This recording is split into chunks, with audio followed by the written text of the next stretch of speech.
Ladies and gentlemen, welcome to the show. This is the Strong and the Geek podcast. Woohoo! I am your host, Ben Ramirez. Woohoo! And with me today is my special guest co-host, not the cast of Dawson's Creek.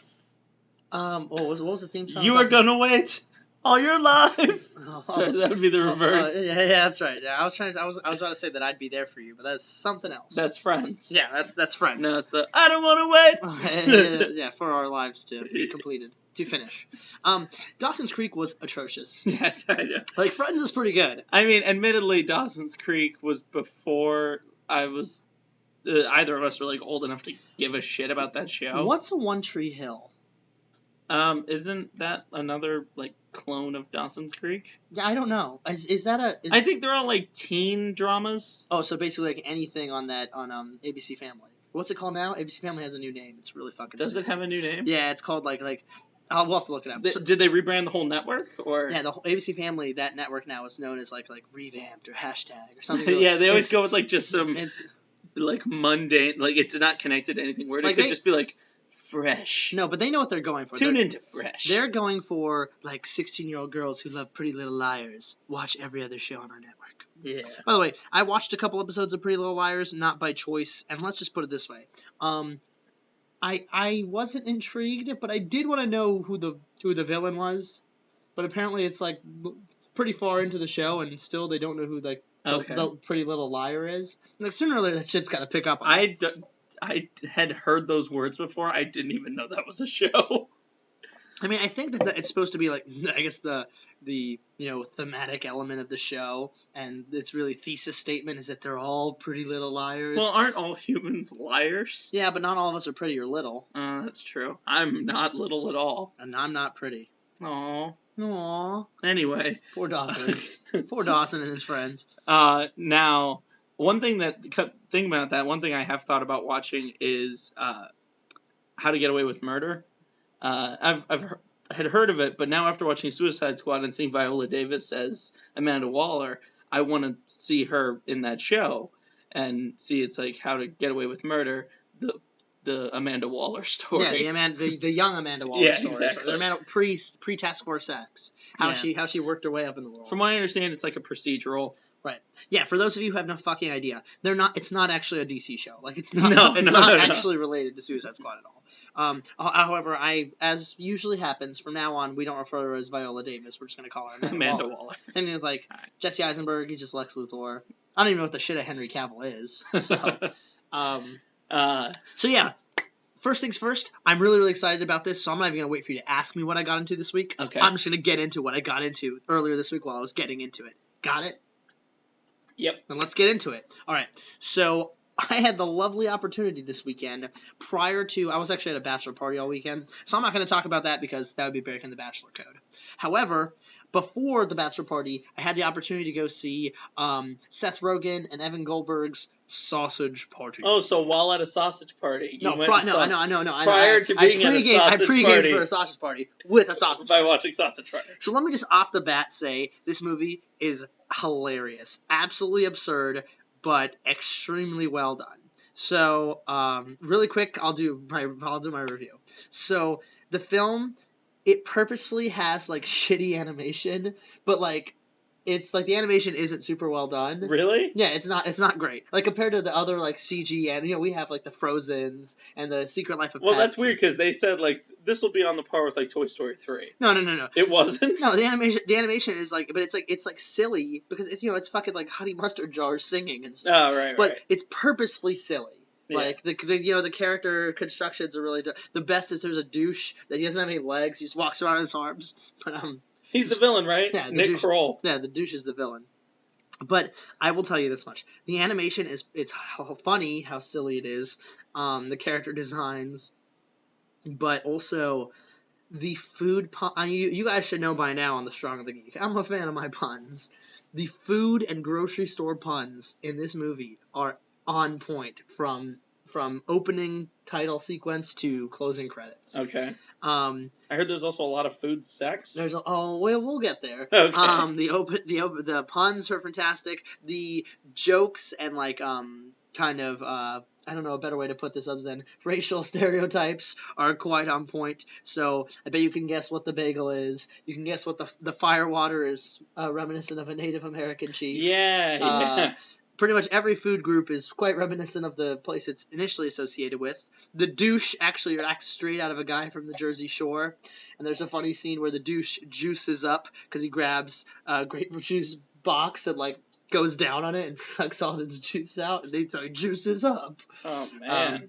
And one of my favorite lines was that he's like Seth Rogen's character, the Frank, the sausage. Yeah.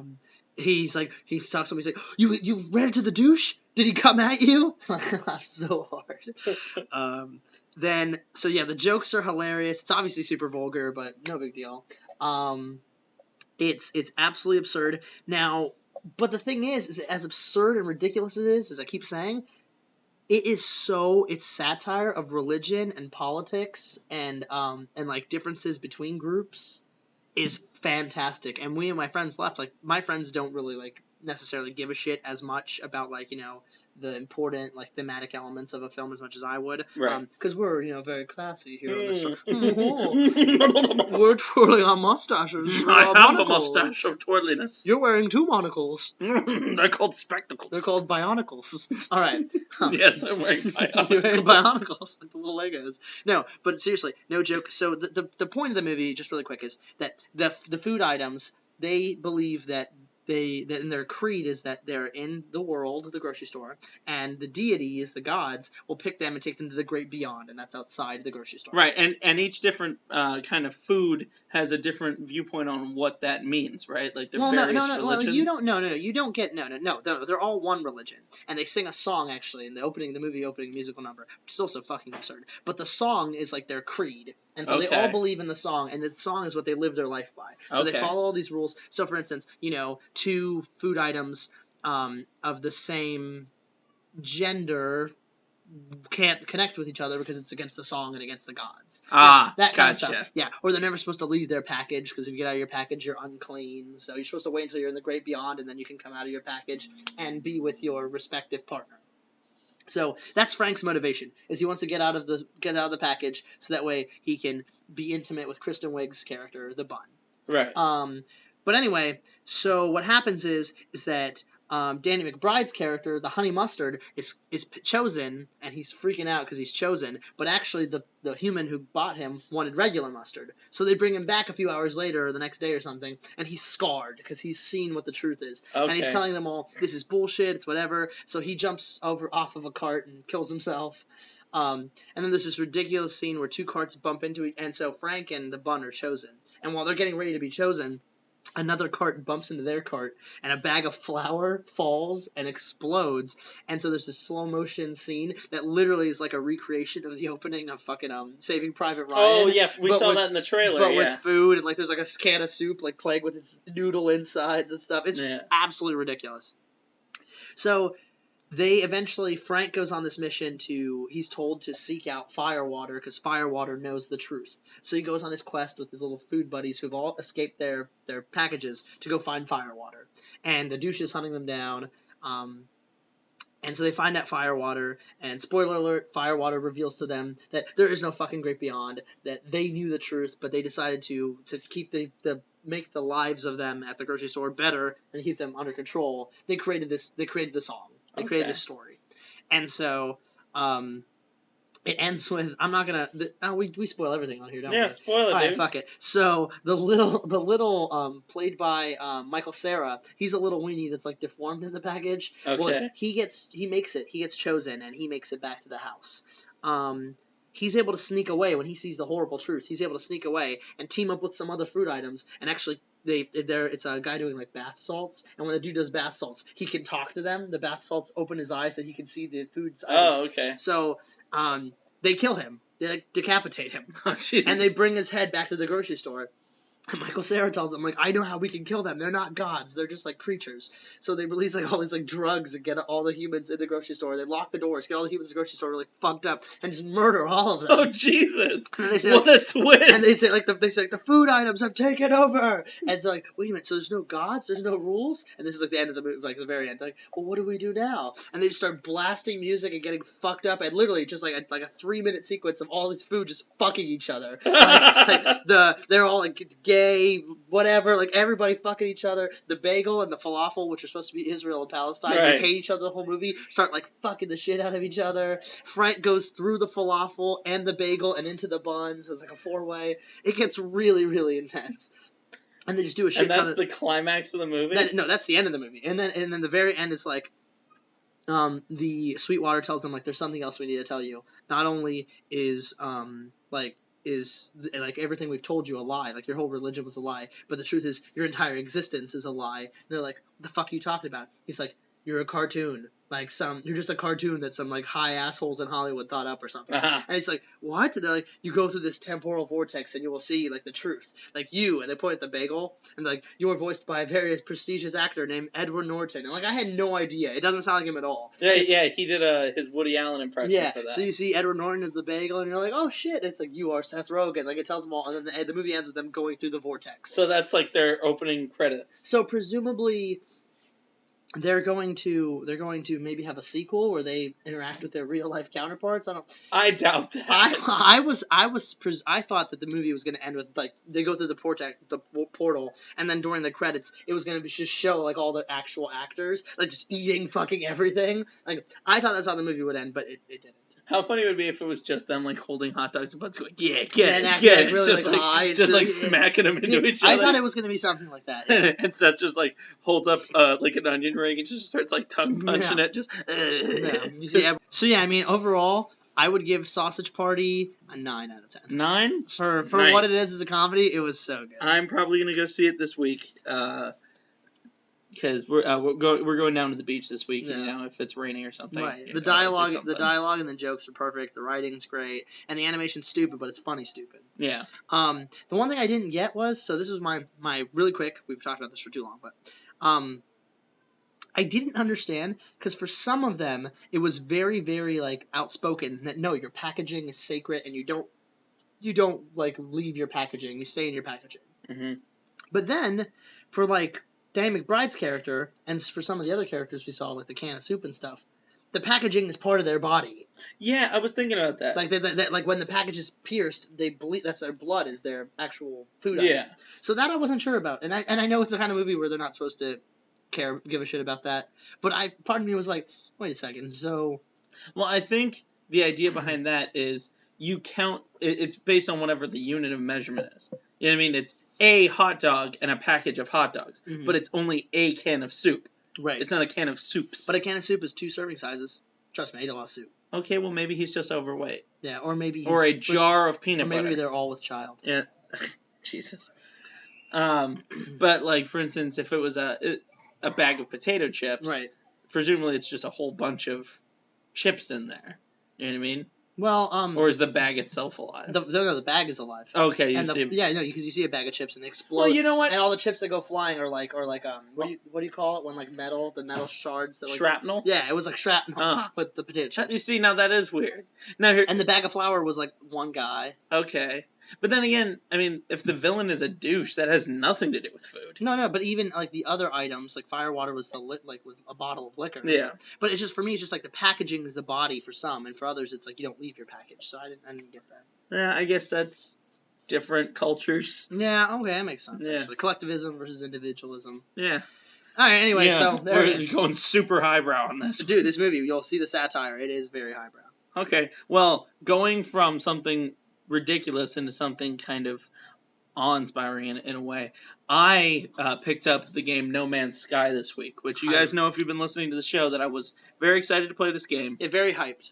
Now, I didn't go into it with, like, this expectation, like, this game is going to change my life. Yeah, right? as you know on this show, we go into things with the expectation that we're either A, going to make fun of them on this show, or B, enjoy them, and then still to make fun of them on the show. And now here's the thing I have to say about this game. If you're going into this wanting to play Halo or play Destiny. If you want to play a space shooter, go play Halo or play Destiny. Yeah. You know what I mean? Or Gears of War. Yeah. If you want to play a game or StarCraft like that, that's or Zelda. Yeah. What? No. Stop it. That's the game you're looking for. This game is about exploration. It's about survival. It's about a sky which no man has. Yeah, it doesn't belong to anyone. Right. That's super Pocahontas of them. Yeah.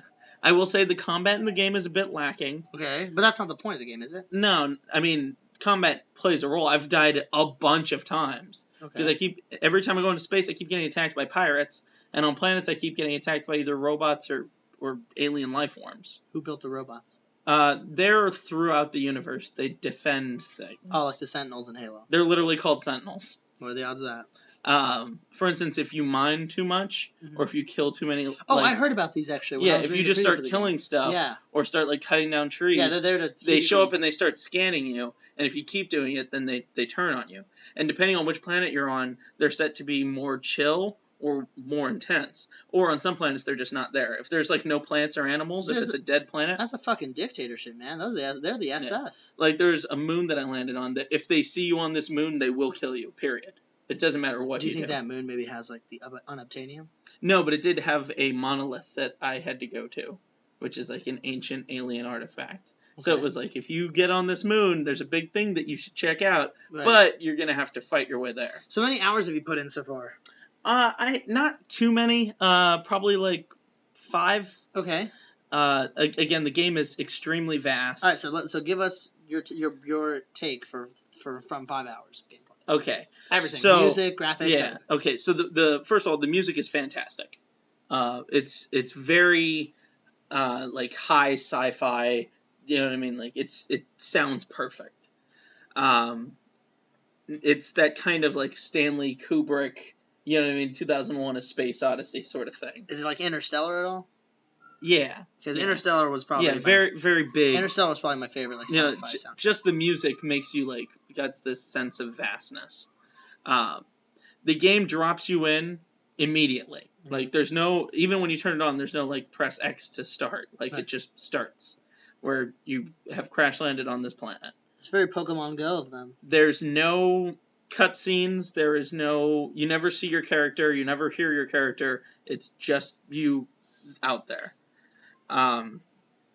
Visually, the game is beautiful, although I will say that the fact that it is constantly procedurally generating, you see it doing that. Oh, really? As you're flying into a planet, obviously the planet is tiny in the distance, and you'll see something that says you would think that to fly to the planet, it's it's just a quick little shot over there, and then there'll be a little thing that says basically at your current speed, it'll take 3 weeks to fly to this planet in real time. Right. So you have to put on your hyper jump, and then it'll be 3 minutes or whatever. Right. And then once you get to the planet, it gets bigger and bigger and bigger and bigger until finally you enter the atmosphere. And then when you enter the atmosphere, you see that the ground kind of generates in front of you. Oh, that's because it only generates a certain amount around you. Right. It can't generate the entire universe at all times, obviously. Yeah, we're not talking Star Trek hologram here. As opposed to most games that you put them into the PlayStation and it takes a while for them to install on the system. This game took no time at all. Because it only generates what's around you at any given time. Okay, that's kind of cool. You know what I mean? Which is good. The game is seamless. There are no load screens at all. Have you named any planets yet? Yeah, my daughter suggested that I name a planet Toothbrush. Okay. Most of them I Can you name one planet Strong and Geek for us? Sure. All right, come on, man. I'm looking for the perfect planet. I did find one classified as Paradise Planet. It had bluegrass. It had all these oceans. It was pretty nice. Palm trees. Have you met any humanoid alien species? Yeah. I am in very good standing with the Viking, which are a warrior race. They look a lot like, what's the name of the Green Lantern guy? The trainer? The big one? Kilowog. Yeah, they look a lot like Kilowog. I was told that you have to learn... you learn word by word, you learn... Yeah, I know probably a dozen of their words. Okay. So as they speak, you see a bunch of stuff, and then there'll be words in red that are in English as you learn them. But then it also shows what you are thinking. Right. So it's I can't exactly make out what he's saying, but he's barking happily and pointing at his weapon. Right. It kind of implying that he wants to trade or something. Can you have romantic relationships with any of the No. species? In real life, that would definitely be what people would be doing. No. You're too busy trying to manage the very small inventory. Maybe that'll be DLC later. You can build a family and live and raise boners. Raise a group of half human, half kilowatts. And then you can kill them for carbon. That'd be cool. Which you can do with everything else. I hear you need a lot of carbon. Yeah, well, the problem is you have very few inventory slots until you upgrade throughout the game. Right. So it's very hard to manage your inventory. You're Right. constantly either flying to a space station to sell a bunch of stuff or just dropping it. That sucks. Because you need certain items to create things, but then once you create like a piece of technology, that takes up one of your inventory slots. Okay. So the more technology you have, the less you can hold. So there's no really goal, right? It's just... There is a goal, which is to get to the center of the universe, which I still don't know. I don't want to spoil it for myself until I get there. I'm sure someone probably has already done it, or a dozen people probably have already. Because there's a path that, like, there's two ways you can play the game. Freeform, where you just fly to whatever planet you want, and then there's the Atlas path, where the Atlas, which is like the in-game computer, I guess that's what runs the Sentinels and everything, it guides you on a path towards the center of the universe. So maybe when you get to the center of the universe, it's like Nirvana. I don't know exactly what's going to happen. I do know that the director of Hello Games said that he thinks that most people, when they get to the center of the universe, like, they might still play, but that's where they might put down the game and pick something else up for a while. Like, it's, as far as an ending goes, and I throw up quotation marks on that, it's the end of the game. You know what he's probably... But the game itself is infinite. You know what he's trying to say? That when you get to the center of the universe, it's really going to piss you off. What if it's just, like, restarts? Or if you get to the center of the universe and, like, he pops up and it's just like, you have way too much free time, bro. Dude, what if it's one of those really trippy things where, like, you get to the center of the universe and you just look down at yourself crashing on the planet and you're like, what? And then, like time paradox. Yeah, and then you just, like, jump back into yourself. Oh, that'd be cool. Right? But then it starts you from the beginning of the game with nothing, all the items you had. Yeah. So, like, really, like, God damn it. But it's just like a loop. So constantly you get to the center of the universe and then you watch your own journey again and again. And you have to just start over. As they say on Battlestar Galactica, this has all happened before, and it will happen again. I've been watching a lot of Battlestar Galactica. We know. We all know. I'm in season 4 now. It's the final season. And it's kind of dumb. Well, things usually... The first 3 seasons were good. This one's kind of dumb. Things usually get dumber as they go on. So this is why when you get to the center of the universe, it's probably going to be dumb. Full circle. Yeah. Take that, Hollywood. Take that, Hello Games. All right, speaking of Hollywood and of orgies, of course. Yes. I think you have something to tell us in regards to our Geek of the Week this week. Yes, our Geek of the Week. Now, when I was doing my Geek of the Week research, I came across an interesting headline, which basically just read, and let me read word for word. This is off the Huffington Post. Man rides a horse into Taco Bell, and the internet is freaking out. The tagline is, Yeehaw! Now, I like that already. A cowboy named Lathan Crump, which you cannot make up a name. Nathan Crump? Lathan. Lathan Crump. That is definitely the name of, like, a cartoon character. Yeah, Lathan Crump. He's 19 years old, and apparently he was at a rodeo. And he wanted to go to Taco Bell. So he, as it points out, rode the horse into Taco Bell. Now, when I read the headline, I was like, oh, he rode a horse through the drive-thru, and everyone had a good laugh about it. Yeah, that's what it sounds like. No, he rode his horse, named Hollywood, into the dining room of this Taco Bell, and there's a video of it. How did the horse get through the door? It is fine to fit in the door. He had to duck. I was going to say a horse with no name, but it does have a name. It's named Hollywood. Take that, Hollywood. Unfortunately, Hollywood did have to take that. Because, I mean, a horse doesn't want to be in a Taco Bell. No, horses don't eat tacos. Oh, actually, you know what, though? Have you heard of their new double Crunchwrap Supreme? Yeah. I had one. Actually, we haven't reviewed food in a long time. Triple double Crunchwrap Supreme was delicious. It had everything I wanted about the regular Crunchwrap, only double. It was 3 layers. We really like Crunchwrap Supremes on this show. Remember when Adam was on? We do, yeah, but his were authentic.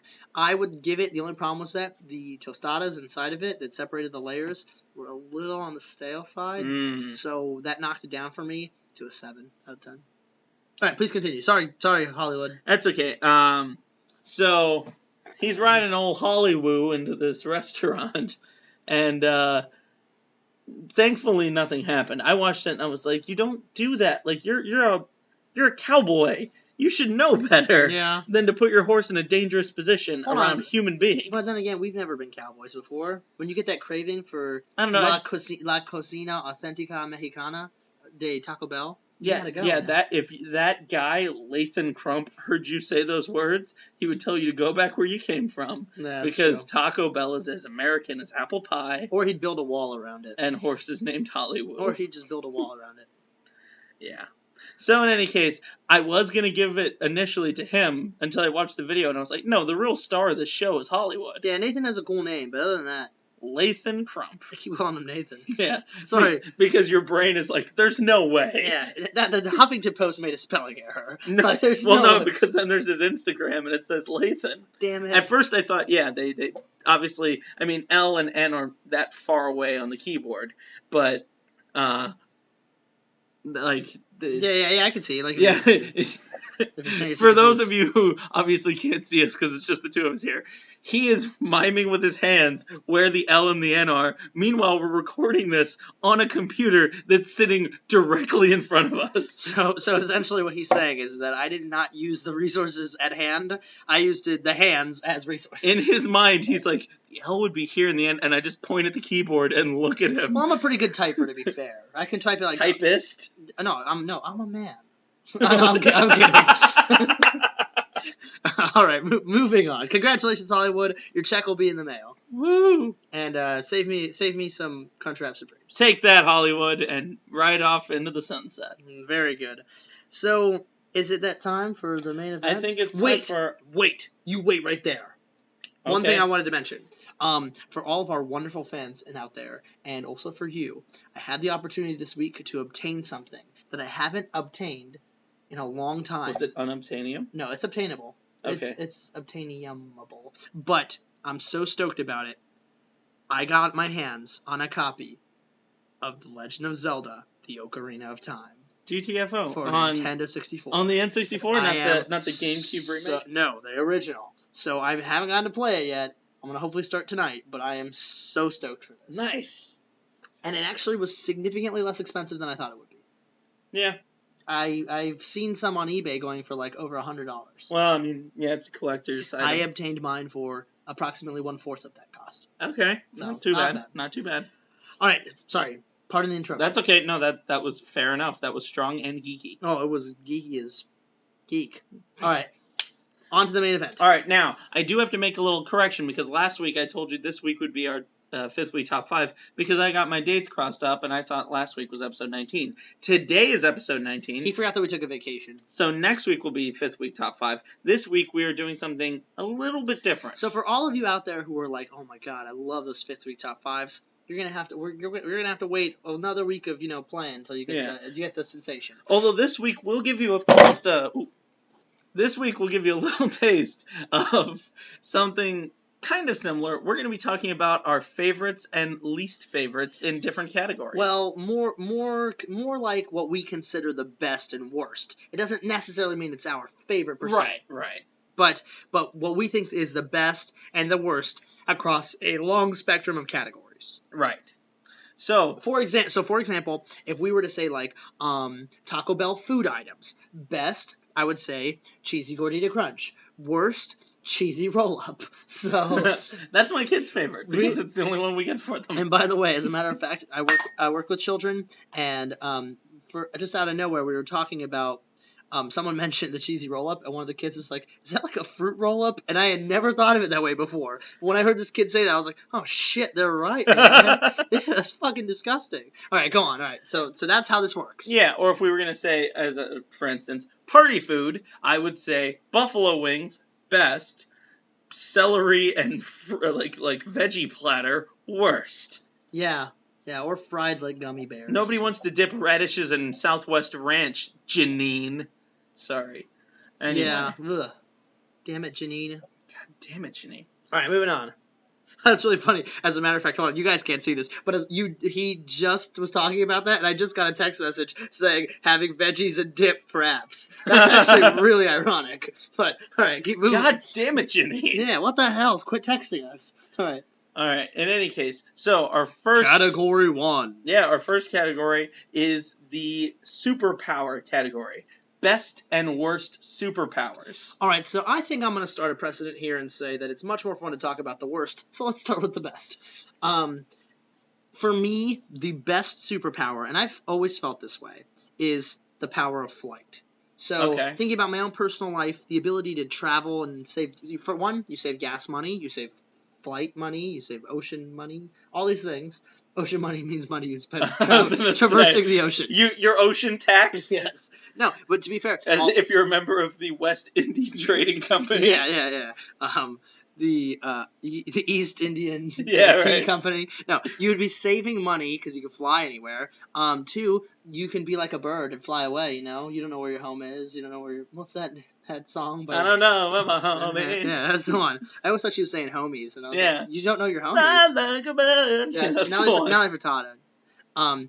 So you could fly, visit people. You could get out of any situation if you had to, but also, I mean, the ability to traverse the whole world quickly, also get away and dodge attacks and that sort of thing. I don't know. For me, it was like the best power. So when you say flight, you mean flight including the other abilities that have to go with that in order for it to be awesome, like super speed, super endurance, so you don't like die from oxygen deprivation. Okay, I'm talking flight like Superman flight. Superman flight. Yeah. Superman flight. I was going to say, because if it's just, like, floating, you know what I mean, then that's kind of a shit power. No, flight as depicted by every hero that flies. Yeah, like, if you can be, like... no hero flies and is shown as actually what human flight would be, which would be, like, a fucking chore of, like, flapping your arms and not being able to breathe. No. Yeah. Like, typical superhero flight. Okay, yeah. I mean, I know it goes without saying, but, like, it would just be the one thing that someone listens to this and they're like, well, flight's a shit power unless you're also super strong. And, I guess. Or like if you can't hold your breath because you fly up too high and you're just dead. And you have like super fast perception because if not, you're gonna hit a mountain going Mach 2. Yeah, if a bug flies in your eye or something. Yeah. No. You hit a goose going the speed of sound. Regular superhero flight, not regular normal human who can fly flight. Fair enough. For me, it's the Speed Force. Okay, that's cool. For me, the Speed Force. I mean, not only can you move up to the speed of light. I mean, that checks off a lot of the boxes I was talking about flying. So, but you also have hyper perception. So obviously, for the Flash, after watching Quicksilver in the X-Men Days of Future Past and then in Apocalypse, it's like, yeah, clearly, because he's just walking around a world of frozen people, and he just turns it on. And it looks like they're doing the same thing with Justice League, where like the Flash, everything seems normal to him, then all of a sudden he just kind of turns it on and everything slows down. I just think that would be the best. Right. You know, that like at any point in time I could just stop talking right now, go do whatever I want, come back and continue, and no time would have been lost in this. Right, except for you couldn't participate in like a timed activity because you'd that would have to last like one whole hour because you'd be moving too fast. That's true. But other than that, I think you're safe. And I do remember at one point in the comics, Quicksilver did say something to the effect of, when they were asking him, like, what is your world like? He was like, you know when you stand in line at an ATM and it's going really, really slow because someone's card won't read or whatever? It's like that, but all the time. Yeah, that makes sense. So that would be kind of a shitty You would have to be able to turn it off. Yeah, that'd be shitty then. Like in the movies, they turn it off. Well, okay, so speaking about... Or is that all you had to say about super speed? Yeah, that's fine. So what's your worst? So that's a good transition, okay? The ability to turn it off is what makes this next power, because how it's always depicted, you always see it not being depicted to be able to be turned off. I'm talking about super hearing. Ooh, okay? Yeah. Hear me out.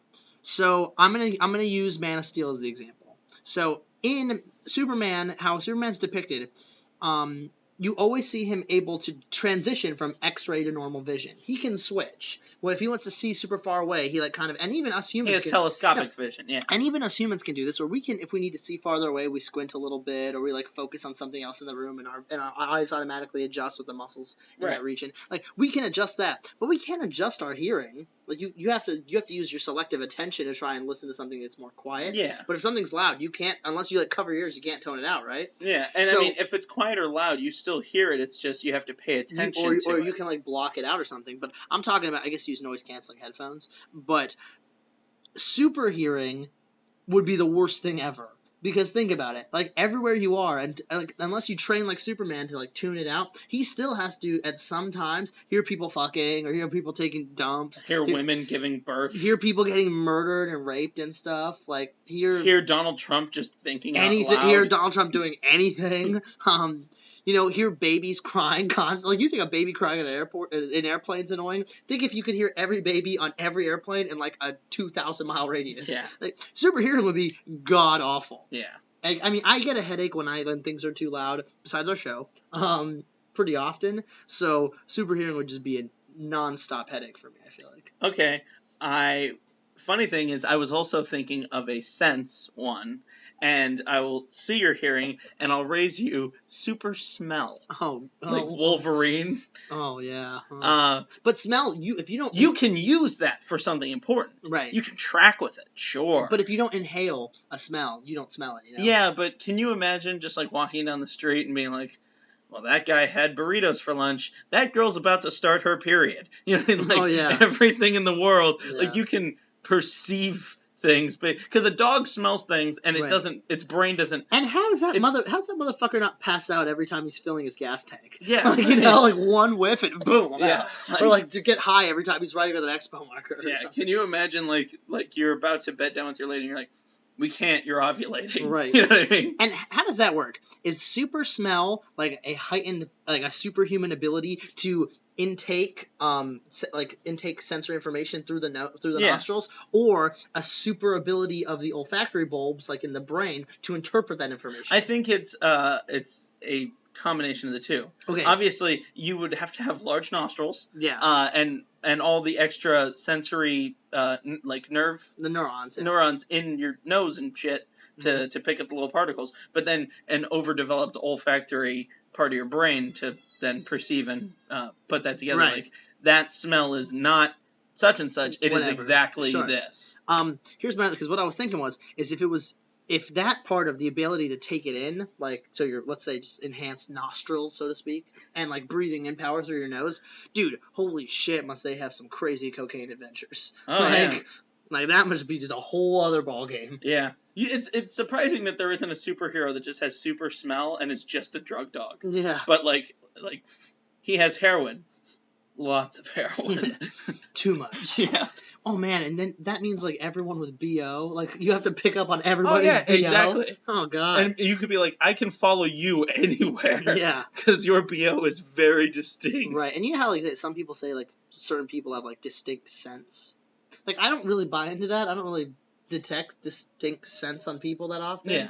But I mean, I'm sure there's a pheromone level that we can't pick up, but our brains pick up. Yeah, maybe. I don't know. But these people must be really good at that. Yeah. Fair enough. All right. So how about we hear about Category 2? Yeah, for Category 2, I was thinking spy gadgets. Oh. You know, the other side, you know, there's those with superpowers. But what about for the rest of us?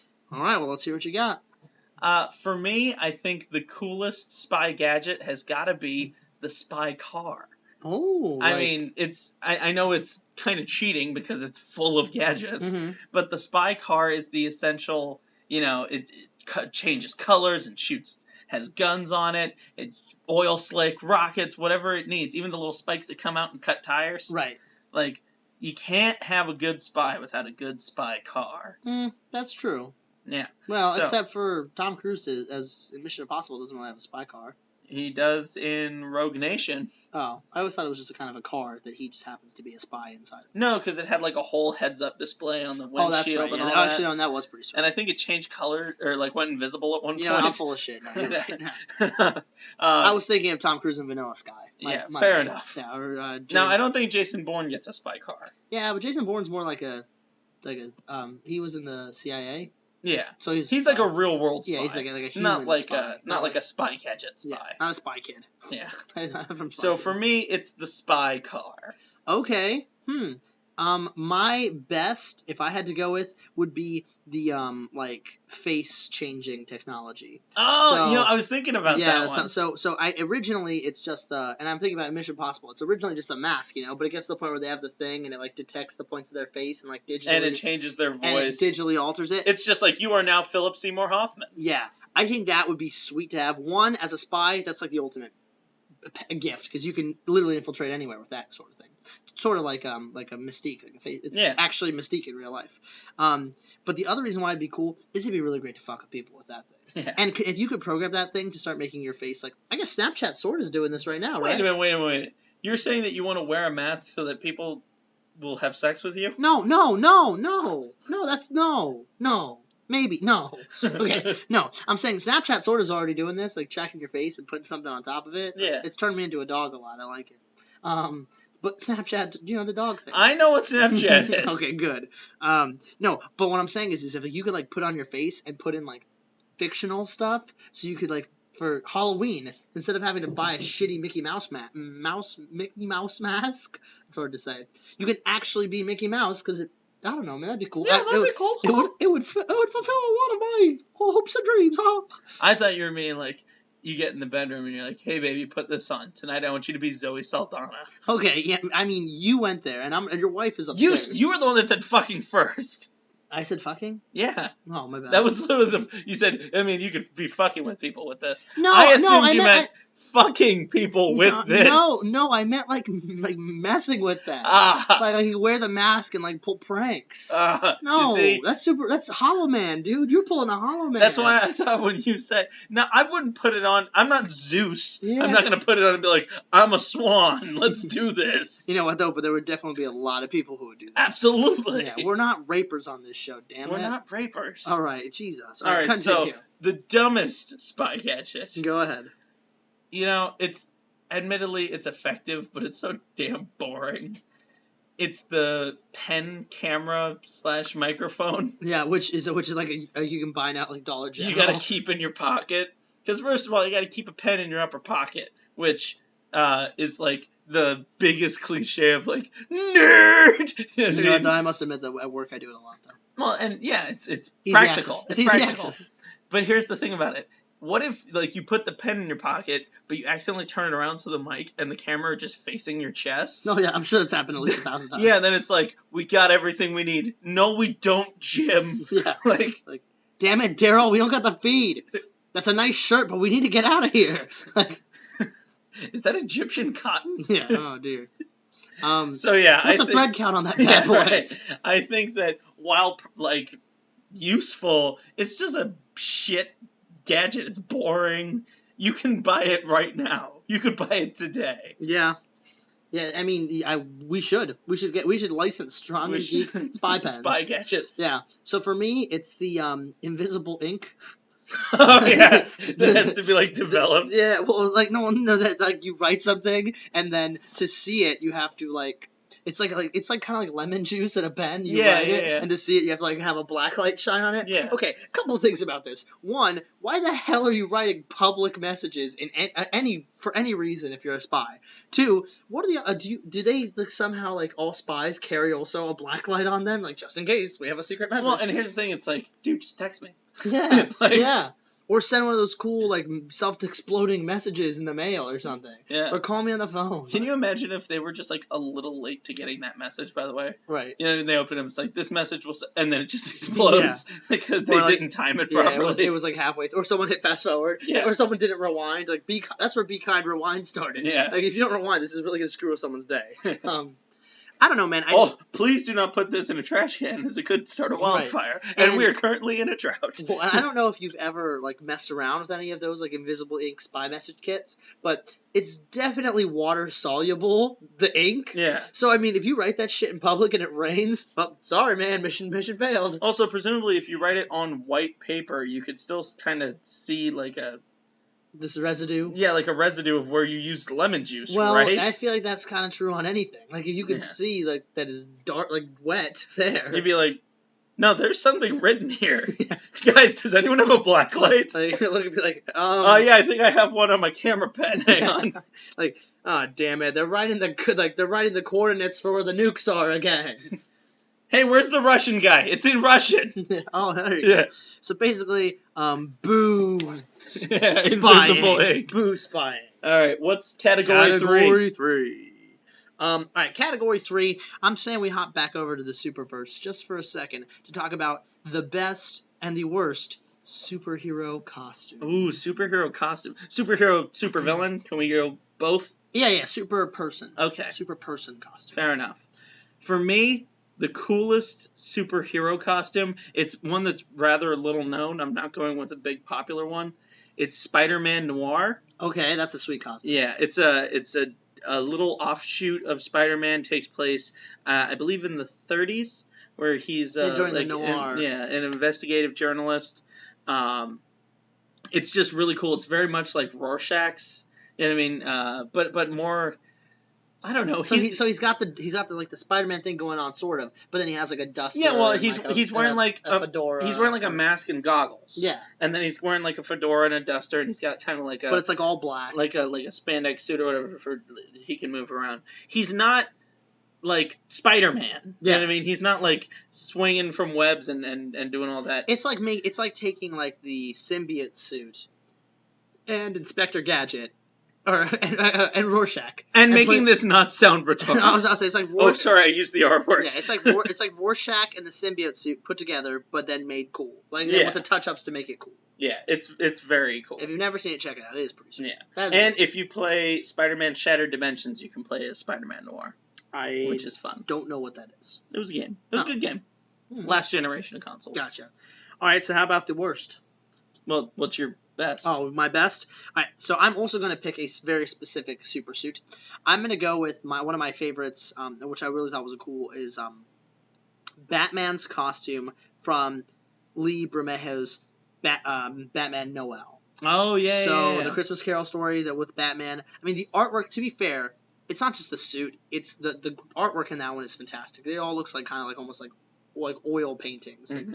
But the suit is sweet. So look it up. It's kind of hard to describe, but the Batman suit, it's got very rough edges. The cowl is brought down, so the cowl actually goes all the way down to the bat symbol. Mm-hmm. And then is separate from the bodysuit component. The spikes are really jagged, and he just looks like a mean motherfucker in it. Yeah. And the ears are short. The ears are shorted, but made almost like sort of like the Dark Knight Returns style. Yeah. Which I'm a fan of the shorter. And ears. when I saw actually the first time I saw the BVS suit with Ben Affleck in it, when I was looking at just the cowl, I actually saw more of the Batman Noel cowl than I saw the Dark Knight Returns cowl. Yeah. So it has obviously the gray-black color scheme, no blue or yellow. It's just straight gray and black all around, which I've always been a bigger fan of, the kind of Batman Year One sort of color scheme, as opposed to like the Neil Adams one or something. Yeah. But yeah, I mean, I think it's a sweet looking suit. It's always been my favorite. You in Arkham Origins, you can DLC it and have it as a costume. It's definitely like Batman's whole identity is like he is to terrify enemies. Right, and it is a terrifying looking costume. Yeah, and with the idea in mind that Batman was inspired, like, subconsciously by his dad in a Dracula costume, like, when he was a kid. In one story, you get that one. That's a really old story. Which is funny because it almost in a way looks like a vampire. Well, I was going to say, like, Thomas Wayne's Batman in Flashpoint. Yeah, it does, actually. Except without the red on it. But, right. Yeah, it's very cool. I think or the guns. I think that Flashpoint Batman actually would probably be, like, my second or third favorite bat suit, but this is definitely my favorite. All right, my least favorite super character. This one's gonna be a villain. It's MODOK. Oh, yeah. Oh, God. The MODOK.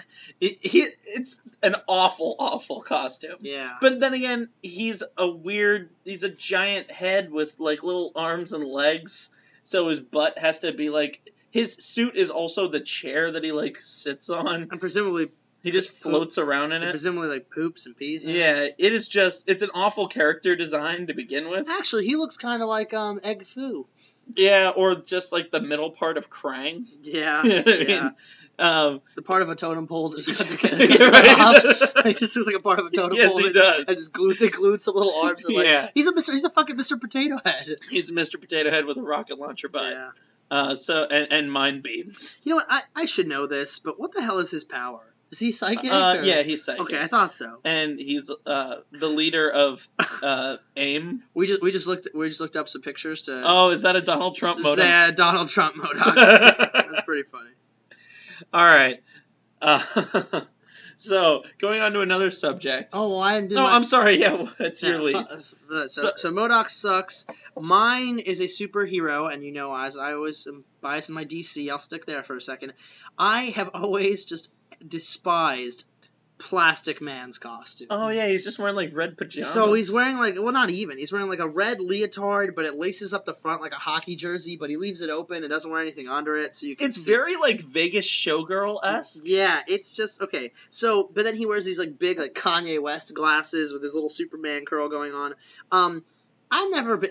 There's a lot of people out there who love Plastic Man as a character, and if you do, you're a person, I guess. I don't know. Yeah, more power to you. But Plastic Man, he's always kind of annoyed me as a character. His abilities are cool that he can like turn into stuff, but his suit's so stupid. He doesn't wear pants. His feet are like he doesn't wear shoes, but his feet are like shoes because he like morphs them into shoes, so he doesn't have to wear shoes. So he's like a hobbit. Yeah, I just don't understand. I don't understand any of it. He can turn himself they show him in comic books being able to turn like into anything because he's so malleable. Why does he choose such a crappy outfit? So I don't know. Plastic Man gets 2 long stretchy thumbs down. Yeah, no, he does look super dumb. Although he is a fun character. Oh, and he's funny at times. And I prefer him when they have him on the radio. That he's Right. just like a voice like talking shit. Because when he's actually there, it's like, oh, you look so dumb. I will say this much: in Justice League, in a lot of the early 2000s, late 90s Justice Leagues, where he was like a pretty common member. I mean, he is hilarious in those. I'll give him that. And he was good on the show. But he's just annoying to look at. Justice League Unlimited. Yeah. Okay. All right, moving on to category 4. All right. So I think we should talk about the best video game trope. Okay. I know we might be going out of order. I don't remember. Oh, well, no. what Go these are in. ahead.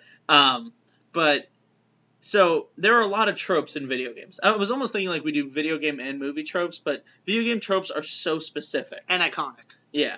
So what I mean by tropes are something that is common in not just one series of video games, but overarching throughout video games. Yeah. That if you translated that logic into the real world, it would make no sense. Like saying, well, there's sometimes it would. Like saying, for instance, multiplayer. If you say multiplayer, they know exactly what you're talking about. Yeah.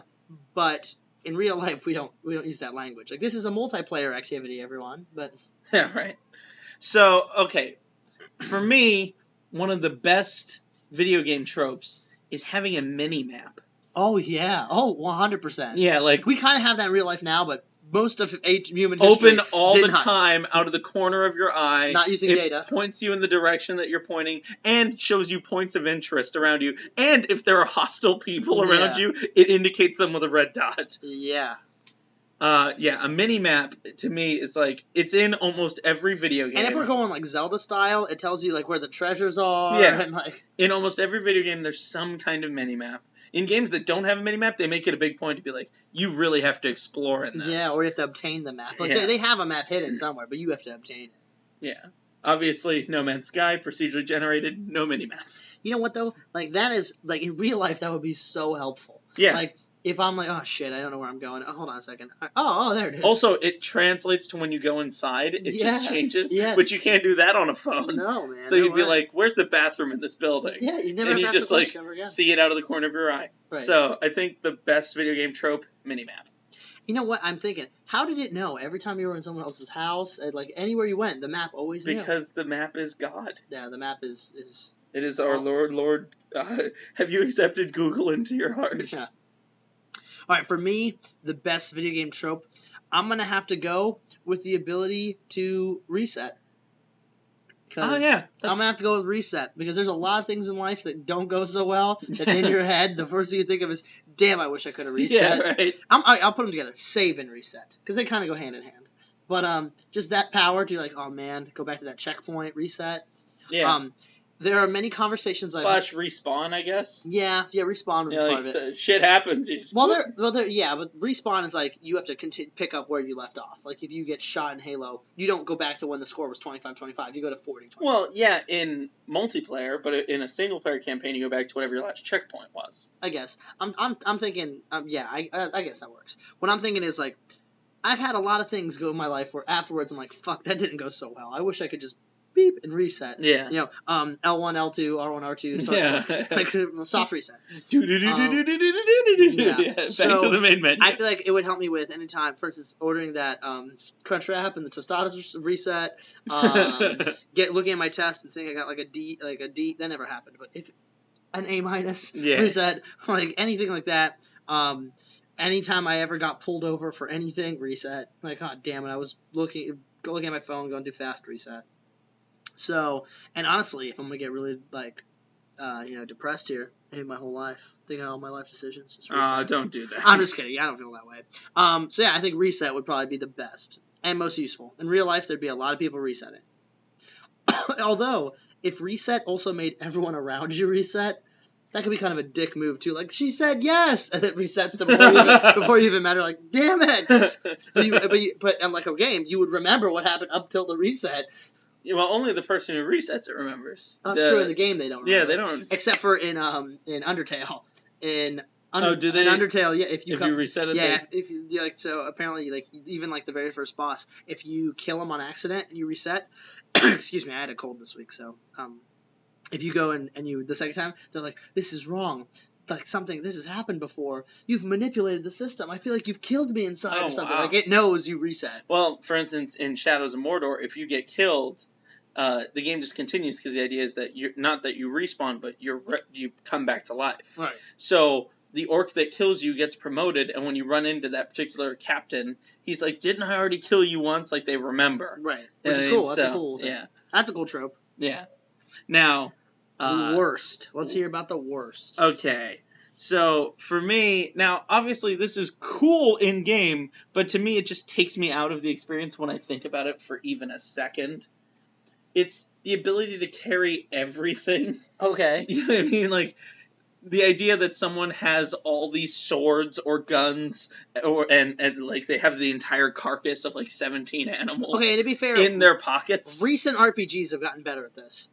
But not great. Still not great. Yeah, not great. I mean, I was playing The Witcher, and that's a great game. You have an inventory limit that makes sense weight-wise, because it's like 150 or something like that. I'm like, yeah, he's carrying around 150 pounds. That's heavy, but, you know. Yeah, but he's not running and fighting people with all that. But, admittedly, he has, like, what would be 8 backpacks full of, like, crafting ingredients, and this is before, like 3 suits of armor. Yeah, and this is before they sewed pockets on pants. Yeah. Like, you know, 14 swords. Right, that doesn't make any sense. Where are you carrying all this, Geralt? And what the hell sword weighs so little that you can have 14 of them and still be under 150 pounds? Right. Well, and the other thing is, you get your inventory increases by what saddlebags you put on your horse, but you don't have to go to your horse to get the inventory. It's just automatically on you. Yeah, that doesn't make sense. So it's like, hey, I got new saddlebags on my horse. Now I can carry 80 more pounds. Right, yeah. Why? Or like in Metal Gear when you were able to just hold the trigger and switch through all your guns. And it was like, wait a second. So no one here, Solid Snake is sneaking all around here, and he has a rocket launcher and Claymore mines and 2 guns. Yeah, he's just just pulling out different guns. And no one can see him while he's trying to sneak around. Should be clunking around everywhere. Yeah. While I understand the usefulness of it, it's part of the power fantasy, you know what I mean? Like, it shouldn't be limited, you know? It's a virtual world. Yeah. But it's like, come on, man. And I mean, I feel like I'm carrying too much when I have my phone and wallet and keys on me all at the same time. Yeah. Like God forbid you have $1 in change. Yeah. You know I mean? Let alone 2 RPGs. Yeah. Like, so, for me, that one is the worst. Yeah. I'm gonna have to go with the ability to, like, loot people, or, like, just take whatever you want. Like, it's another one that's really useful, but, like, that doesn't make any fucking sense. Like, the fact that, like, in the old, and this is another thing that new RPGs they've kind of gotten better at, like, you know, like in Elder Scrolls, if you steal, people get pissed off and yell at you. Fable was like that. But, dude, for the longest time, it's just like, oh, you have 14 treasure chests in your house. Let's open them and take all of your goodies. The Witcher is like that. Unless there's a guard watching you, you can just, like, rob an entire person's house. And the thing is, and they don't even, like, bat an eye. Yeah, or anytime you defeated an enemy, like, okay, it's cool that, you know, I killed a worm and it dropped a magical ring, an emerald ring that has lightning power. Like, but how the hell did it get that? Yeah, like, right. That doesn't make any sense. Presumably it swallowed a person that had that. Yeah, and in some games they use this, like, to be comical. So, like, for instance, like, you loot someone and they find, like, something hidden that's, like, funny on them. Yeah. I know Metal Gear did this where you'd sometimes find like in your people you'd find like nudie mags and stuff. Yeah. Okay, that's funny. But even Mario, like when you would kill enemies and the coins pop out of the turtle, like where was it keeping that coin? Did it eat the coin? Like where did the coin come from? Right. That didn't make any sense. Well, that was just his lunch money. And where the hell do you find bricks that inside the bricks are flowers? Like that's not a thing. Wow. Like Yeah. so I'm gonna have to say the looting and abilities to pick up random items. Here's the other thing about that. For instance, in the Elder Scrolls games, one of the good things about it is if you kill somebody, like if you're picking someone's pocket, you can only take what they have in their pocket. Right. But if you kill them, you can take everything. Everything. Clothes, Right. weapons, whatever. In every other game I've ever played, you kill someone, it's like their loot drop is, oh, they were holding a sandwich. Or like they had $37 in their pocket. I'm like, no, pick up his gun. Yeah. Like, why? Yeah. Those look like good boots. You know- Try them on. Maybe they fit your feet. You know what that reminds me of? It reminds me of Chrono Trigger when you went up and you like hit the one guy with your sword, or you fought him and defeated him, those knight guys in the castle. And all you got from them was like 50 G and like maybe a potion. And I was like, no, you idiot, take their fucking broadsword and armor. Yeah, Like, right. What are you doing? Yeah, Like you're walking around with like what, with leather padded armor. the Like, moment no. you kill one guy, you now have a full set of like good Yeah. stuff. What, and take his gill. Like I've always thought like if there was a realistic RPG, like you'd be able to loot whatever you want and then take it to like a tailor so that they can like make it fit you. and also go to a pawn shop and sell that stuff. Yeah, right. So yeah, I mean, I don't know. The other thing that got me was like, so playing all these different games where you so often find just random items like sitting around, and the one that really makes me think the most is actually Zelda, where you just go up and cut the grass and you always find rupees in the grass. Like, who the hell is running through the Hyrule just throwing out that rupee? Like, money for all, of Some the goblins. generous, foppish lord Yeah. is just like, oh, yeah, rupees! For rupees for everyone, but only if you spin slash. For Only if you- 1 million rupees! Yeah, only if you spin slash to find them.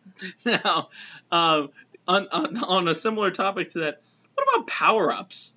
Like, in these games, like, it's like, hey, we're just gonna leave power-ups around in case in case the hero of legend shows up. Yeah. Well, and no, think about it in Mario, okay. Because some of those creatures in Mario can jump. Like the Hammer Bros could jump and stuff. Yeah. So there's got to be just as Murphy's Law, one of those Hammer Bros ran into a block and knocked a Mega Mushroom out or something. So, or a 1-up life or something. Yeah. So why the hell have they never been have fire powers and stuff? Like, what if you just started, like, World 1, Level 1, and a giant hammer just destroys the screen. And then it just pans over, and there's just a Hammer Brother 3 worlds over, just chucking them over mountains. Well, and presumably, or like, let's say you were going, and you jumped on like a Goomba or something, or you did the thing where you like throw a shell and it knocks a Goomba in the air. That's like in the newer Marios. Yeah. But, and the Goomba hits a thing, and it gets a star. A star hits it, so that and it just runs up and just murders you. Right. Like, why? That doesn't make any sense. Remember in Bomberman, where Bomberman, the power-ups were good for everybody, even the enemy Bomberman. Right. Every game should be like that. Yeah, absolutely. The same thing with like Mega Man. Why the hell didn't the other robots in Mega Man pick up the power blasters that they were guarding? Like, screw Mega Man. Use them. Use them yourself. Yeah, Like, absolutely. Use the hyper jump. Anyway. Right, category 5. Okay.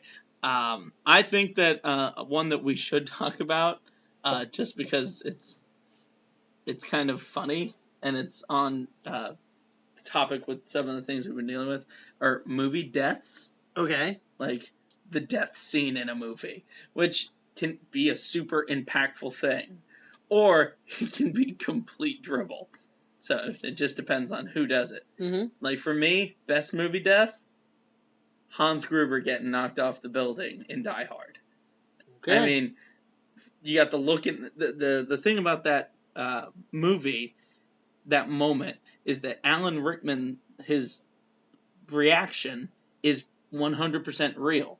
They have him, on a wire, and they're gonna release him off the side of the building, and the director was like, all right, 1, 2, and before he said he hit it like at 1, and then he hit it. Because he wanted Alan Rickman to have a realistic reaction and not be expecting it. So when you go back and watch the movie, you'll see him like really terrified, and that's because he had no idea he was about to get dropped. That's the way to make cinema. And that's why that is a good death scene, because you see actual terror in a person's face. And if you want to see someone die, you really want to see the light go out of their eyes. Sure, of course. I mean, death makes me a very happy person, so that would be the way. For me, my favorite movie death scene is more than just one individual, if that's not cheating. I'm going to have to go with Kill Bill, the 88 or whatever it is. Oh, the Crazy 88? Yeah, the Crazy 88 battle scene Mm-hmm. when Uma Thurman just goes through all of them, and it's probably the most epic samurai fight I've ever seen in a film, or anything ever. It is some awesome choreography. I'm going to have to go with that one, because that was just, like, ridiculous and awesome and if there violent. is a particular one of them that you said... I can't pick one. To be honest, right in this exact moment, I can't remember any specific I believe one. there's one that she cuts off both his arms and he just goes, oh, and like starts like shaking back and forth as blood just sprays out. I can't confirm nor deny, but it probably happened. If my memory serves, that's the best one. Well, I'm gonna count them all as one big old death spree, and I liked it. You know what? She definitely gained a level after that battle. Yeah. All right. What about the worst movie death? For me, the worst movie death, it's got to be Mace Windu. Oh, okay. That's not a bad pick. Samuel Jackson has died in a lot of things, but Mace Windu went out like a bitch. His career's never died though. No, it has not. He is really successful. But that franchise did. Yeah. The prequels, anyway, not the entire franchise. All right. So, yeah, talk through what your thought process is on this one. Well, I mean, you have one of the most powerful Jedi in the universe. He's on the council.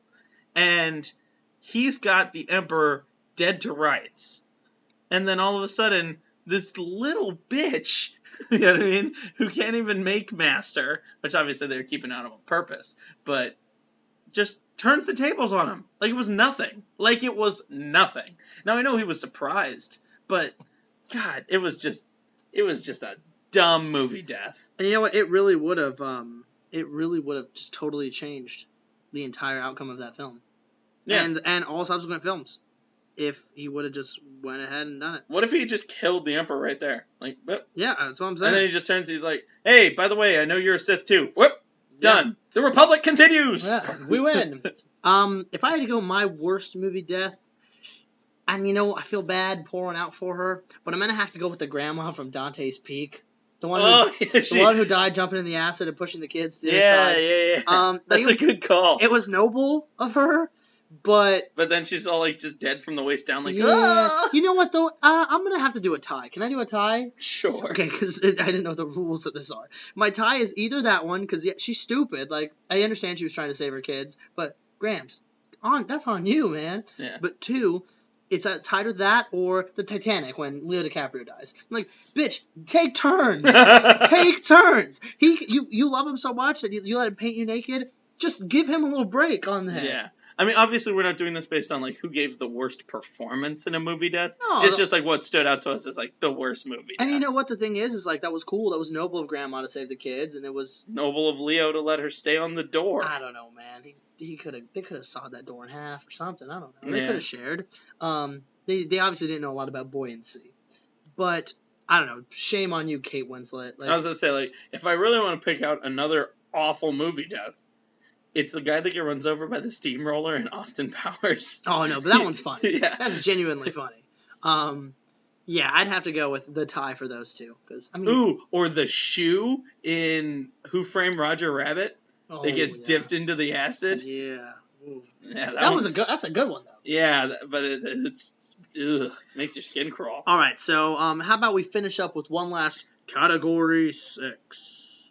Yeah, I was thinking maybe we talk about video game bosses. Okay, that's a good one. Let's hear it. Okay, so for me, best video game boss, like most iconic boss battle, the final Colossus in Shadows of the Colossus. Oh my god, that's fantastic. When you're climbing the tower, because the whole battle, it's not just like the other ones where it's like, obviously they get harder and harder throughout the game. Yeah, but that you have to use every skill. You have to use every skill. There's that part where you're like going through little tunnels, like it's trenches, because if you're up, like he's hitting you with like. And by the way, it's ridiculously difficult. Yeah, it's really hard. Yeah, if you play that thing on hard mode, it's... And when you finish it, you're like, whew, yeah, nice. Yeah. And then you're treated to such a ending to that game. And the sky is all like dark and like the music's so intense. Like that was one of the most epic battles I've ever Let done. alone like the scale difference. When you Yeah. look at this thing in the distance, you're like, Jesus. Colossus was I remember a good choice of word. I fell off it at one point and had to like climb back up it again. Only one time. I fell off it like 4 times. Well, but I mean like near the top. No, Yeah, I fell off it near the top like 4 Oh, when you had to okay. jump onto that one thing that was swinging. Yeah. I fell off that like 4 times. Isn't that the worst? It was very. This is where I wanted reset. Yeah. So for me, he's the best video game boss. All right, for me, best video game boss, and we've talked about this on the show before. I hate to repeat myself, but I'm gonna have to go Final Fantasy VI, Kefka. Kefka. I thought you might say like Ruby Weapon. Nah, there's no. Well, they're awesome and they're intense, but I mean, and these aren't. If we're going with like the most difficult, maybe them, but just talking about all around best boss fight. So Kefka with the music, and you're climbing the 4 different forms in the tower, and all the religious imagery in him that is just really iconic, and it reflects a lot of the time period throughout the whole game, kind of the Industrial Revolution, Renaissance era. It's just intense. At that point, like you get so much done by the point you get to that fight that you're like, all right, let's do this. Let's fight this stupid ass clown. And then the music starts and it like raises up, and you see him as like a god, and you're like, oh shit, shit just got real. That was probably, in my opinion, the best boss fight. Yeah. No, the Kefka fight is fantastic. And the music is sick. And you fight it in different stages. You use your entire party. Yeah. So you have to like strategize as to who's going to be in what team. Yeah, and also there's honestly, and I never understood this, but he has like the best items that you want to like steal off of him, and then like switch onto your inventory for the next part of the battle. Which makes no sense in real life. But yeah. So yeah, I totally agree. That's now let's look at the worst. Battle. The worst boss battle, or video game boss, I should say. Now there are lots that could fill this category. Oh, a lot. I mean, if we want to do a tie, you could tie. If but you have to. At least one that immediately jumps into my mind is Ozzy from Chrono Trigger. Oh, yeah. Isn't Ozzy the worst? Ozzy is the worst. Just a big green guy that literally you just beat him by hitting a switch and he falls. Actually, you hit 3 switches, to be fair. Yeah, okay, to be fair. You hit 3 switches and he falls. Like, there's no big epic... Like, they build it up like he's going to be... A challenge, like, even though he's silly, like, I always thought when I first played it, like, when you encounter him, it's going to be one of those bosses that, like, he's been taunting you, so you think he's going to be a pushover, and then he has, like, some attack that drops you to 1 HP, but you don't even get that battle, you just drop him into a hole. You don't even fight him. Yeah. So, yeah, Ozzy's just a terrible boss. He was not good at all. I would have to say, for me, the worst video game boss that I have ever encountered. I mean, there's so many. Like Bowser, you get the whole way to the game, and you just jump over him and hit the hex. See ya, Bowser. There's kind of the Ozzy effect. Yeah, but even then, like, as you're running through his castle, there's fireballs coming at you. You got to keep jumping over, and if they touch you, they'll kill you. So, like, he's a little bit more challenging. Yeah. You know, I do got to say, another terrible video game boss is actually like Sauron in Shadow of Mordor, because throughout that game all the battle sequences are awesome. Everything is great in that game, and then at the very end it's just a quick time event. Oh, that sucks. Which is really disappointing. That sucks. Which, yeah, like, it's just like, press this button, press this button, you defeated Sauron. It's like, what?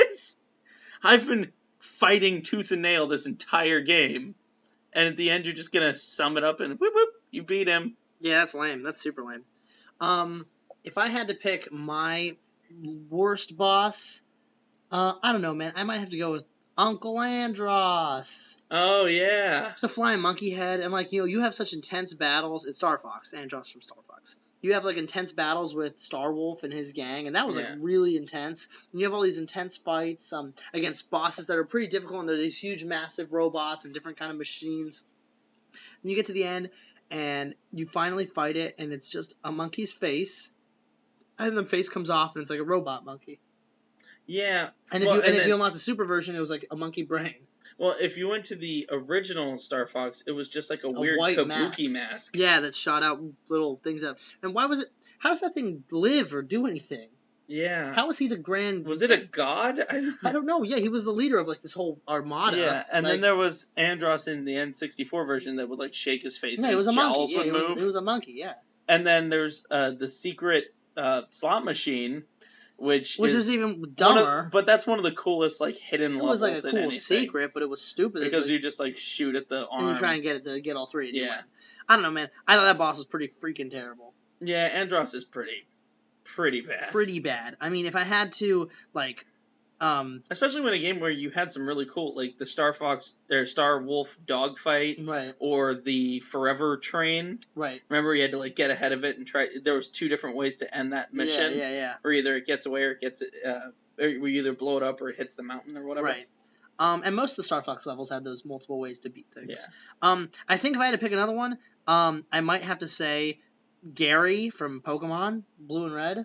Because, like, you play Oh, yeah. Because, honestly, your nemesis. You kick his ass throughout the entire game, so that completely defeats the point of, like, oh, man, this epic battle that I'm never going to be able to win. Like, in an RPG, you imagine the final boss being like, holy shit, I'm going to have to train, I'm never going to be able to beat this boss, it's going to be crazy, and then it's just, oh, it's a shithead I started the game with. Yeah. And I understand that some video games nullify that. Like, if you fight Kefka, beat Kefka multiple times, but this is before he becomes a fucking god. Right. This is just Gary who leveled up his Pokemon. Somehow he's like the leader of Pokemon now. Yeah, he beat, and there's no way he beat the dragon guy. Yeah. Blake or whatever his name is, the Dragon Master of the Elite Four. He didn't beat him. I kicked his ass with 1 hit. There's no way you beat him. Like, so I don't know, man. I think he's probably the other. Here's Gary with his Mewtwo. He's also pretty bad. Yeah, I'll give you that.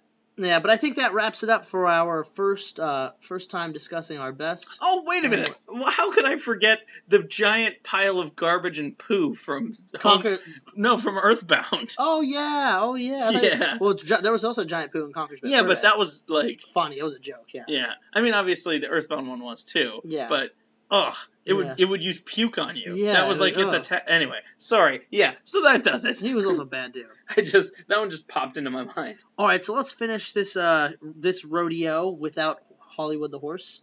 The way we finished all of our other Hollywood. I guess this wasn't our rodeo. Our rodeo is something else. But I guess let's finish this episode the way we finish all of our other episodes with our Clash of the Titans. Don't do it. Don't do it. Don't do it. He put his hand on my mouth. You can't let him do it that time, everybody. I saved you. Clash of the Titans. All right, that's acceptable.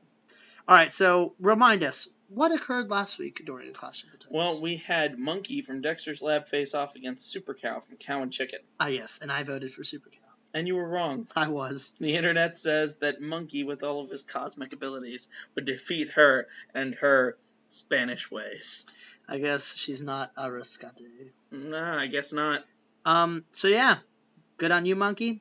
Keep it up. Yeah. All right, so this week we are having a very interesting battle of espionage. A spy-off. So we've discussed our spies a little bit before, earlier this episode, about spy gadgets. Now we're going to put their gadgets to the test in the arena. Yeah. So in corner 1, we have 007 with a license to kill. Yeah. Now, for the sake of straight-up combat, I think we should go with Daniel Craig. Of course. Because even though he's not, like, the best Bond, he is the most physical Bond. Yeah, so he definitely has the most combat experience that we've seen in a Bond. He's the most, in my opinion, like, physical and has the brute force kind of thing going on. He's rugged, much more than, let's say, like a Pierce Brosnan. Yeah, or Sean Connery. Or Roger Moore. Yeah. I think James obviously has no tropes about killing anybody. He has obviously an entire plethora of gadgets from MI6. They've hooked him up with it. His buddy Q is the one who hooks him up, right? Yeah. So he has all sorts of gadgets. He's an expert marksman. He obviously has an excellent espionage powers. So I think he's a pretty heavy hitter. Yeah, he's an infiltrator. That's for sure. A scout, too. But then again, let's talk about the infiltrator to end all infiltrators. I'm talking about Solid Snake, Metal Gear Solid 1. Yeah, original. I mean, what isn't there to say about Snake? He is a hardened combat veteran. He's been in multiple wars. He has no qualms about smuggling cigarettes in his own stomach and then puking them up. He was cloned from the greatest soldier of all time, supposedly. He can withstand torture. He can. And then if he doesn't, his girlfriend dies. That's true. He's trained in combat in CQC, close quarters combat. He knows how to use. He knows how to use a variety of different guns. And explosive devices. And he also can crack people's necks, which we've never seen. Have we ever seen James Bond do that? Probably. Yeah, that's probably. But we've never seen the guys that James Bond's necks are being broken going, ho, ho, ho, ho, ho, ho, ho, ho. It's more of a quick snap sort of thing. Also, he has now. Solid does have has his squad. So James has MI6. Solid Snake has Gray Fox or Foxhound or whatever backing him up. And Otacon. Otacon, which is just another member of the band there. That's his cue. Also, but Snake has taken down giant bipedal nuclear weapon tanks. James Bond has taken down guys who have diamonds in their face. But also, like, sky beam lasers. Yeah, that's true. And he can fly planes and shit. So how do you see this one going down? Alright. I think that if Solid Snake knows that there's someone after him, he's going to set a trap with, like, Claymore mines. Yeah. And he's going to be perched up with, the sniper rifle. He's going to pop a benzo. And as soon as James Bond kind of peeks around a corner, it's just going to be one and done. Hell to pay. I love James Bond, but, I mean, Solid Snake is an infiltrator. James Bond is more of like he can sneak into high society. I am going to have to agree with you that this is no contest for Snake. But my thought is, even more so than setting the trap or anything, I honestly think that James Bond wouldn't even see Snake coming. Snake gets behind him. Well, no, I think if he had his arms around his neck, then Daniel Craig's going to have a chance to fight him. Boot knife, garrote in the watch, whatever. Yeah.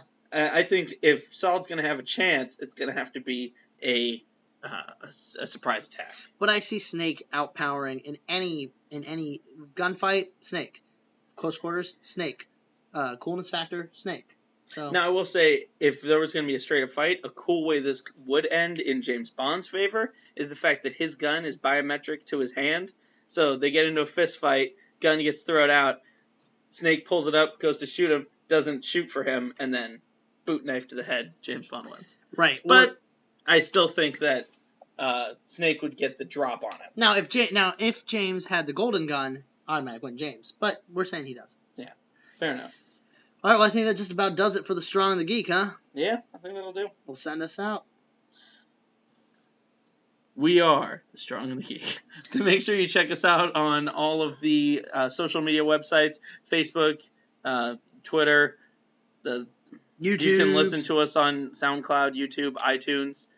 You can follow me personally at The Ben Ramirez. You can follow him at Ramirez Perez. Obviously, follow us at Twitter at Strong and Geek. Make sure you subscribe on all of the different platforms. Yes. Like, comment, tweet, put on our polls. You know the stuff. We always do this. Like, you know. Yeah, you know. No, but if there's anyone listening who has never listened before, let them know. If they've never heard a podcast before. And one last thing. Don't forget dick pics. Yeah, dick pics. Dick pics. You were going to say to stay strong and geek, right? Yeah. No, you can't send them off without the good old DMs of DPs. Also, if you want to get merch, make sure you message us and we'll make you merch. Yeah, because we're still thinking about it. Yeah. All right, you all stay strong. And stay geek. Dun, dun.